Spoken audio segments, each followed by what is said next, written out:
Welcome back, the DGen family. Appreciate you guys as always. Again, another quick hitter. It's still the middle of July, guys. Don't know what to tell you. I can't go into too much detail without everything, actually going on. So let's just get into it. Today is going to be season long props. What you guys have been asking me for years, for decades. I've gotten so many requests. Absolutely zero to be exact is how many I've gotten, but I'm going to give them to you anyways. So we are going to look at 4 different players, 4 season-long props. You will see at least 2 of these guys. You'll notice the trend here is going to be basically players that are being kind of underrated, really just due to season injuries that happened last year, and kind of downplaying those guys because of that. I get it. Injuries happen. I mean, hell, it could happen again. But the thing is, the market is not taking into account that these guys are healthy, how great they are, and how much of a focus they're going to be on their team. So if you're looking at your screen, you probably already can tell who I'm talking about. Number 1 is Rashee Rice. His line right now, and this is all from Circa Sports or Circa Sportsbook, his line is 925.5 receiving yards. His expectation, as far as like from what I'm concerned, as well as just some guys that I'm pulling, primarily like Warren Sharp, right? So his one's a big one, but really I'm averaging about 3 or 4 different guys, plus just kind of my own expectations. You keep falling right around the 1,300 mark, just a little over 1,312 to be exact, is what some of these guys have. So that's what we're looking at. I mean, that's the 387-yard difference. So that's not like, a game here or there. He could literally miss like 2-3 games and still exceed his season-long prop. So definitely love Rashee Rice over his receiving yards total. If you don't remember, he did get hurt last year. This year, there's still some speculation that he could miss time just due to some court issues. That's already been announced. It's not the first court date is not taking place until January, and it is in Texas. So if you don't know, Texas has these weird laws about how long things can take with court that is still based like back in the like covered wagon days.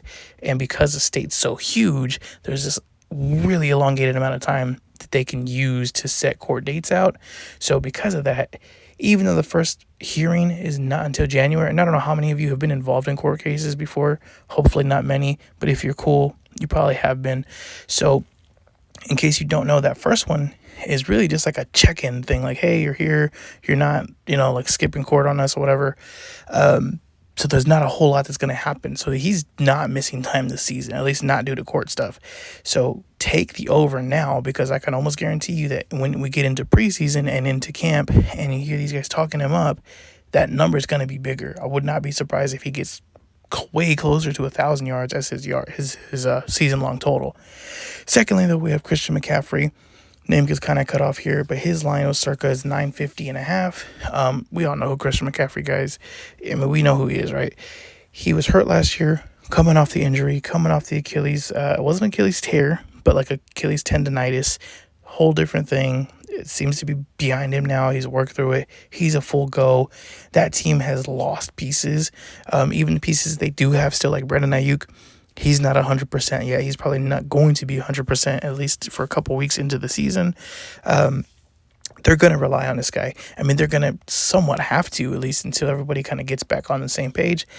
And without Debo, there's just one less guy running the ball. So Christian McCaffrey over 950.5. We know what he can do when he's healthy. He's a 1,000-yard rusher every single year that he's healthy. I don't expect this to be any different. Drake London, another over for me here. So his line is 1,075.5. His expectation is 1,394. So about another 300-yard difference. Again, another guy that could miss 2 or 3 games and still exceed his still exceed his total for the season. Drake London, clear number 1 on his team. Better quarterback play, younger quarterback play with Michael Penix. Really not a whole lot else behind him there. Kyle Pitts, I mean, he could, at this point, we could pretty much just call him a bust, right? Like, it is what it is.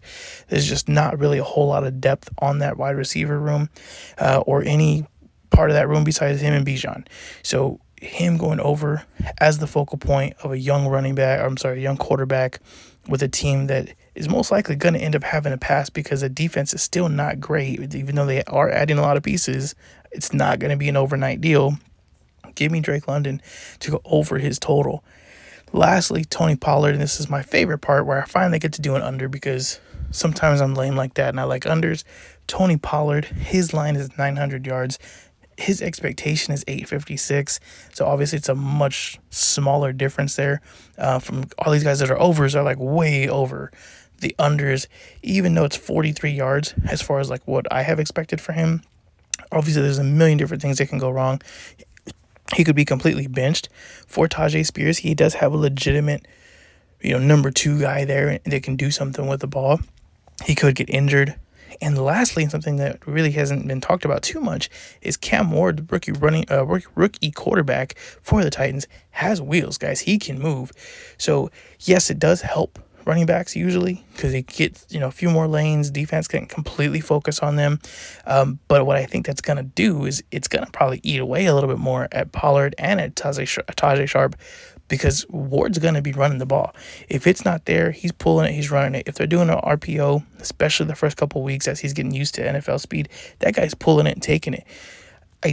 We see this a lot, especially with younger quarterbacks. I keep calling him a running back because he's basically a damn running back. You see this a lot, like with Anthony Richardson, with Lamar Jackson, who's younger. Just that first year or two in the league, they're still kind of acclimating, and it takes them a little bit longer to trust the guys around them and to actually give up the ball and not just keep running it. So I think he's going to eat into this. I think Tajay Spears is going to cut into this. I think it's very possible that Pollard gets injured. He got hurt last year and he played through it. I believe he's 2 or 3 years, 3 years removed from that really nasty leg injury he had when he was with the Cowboys.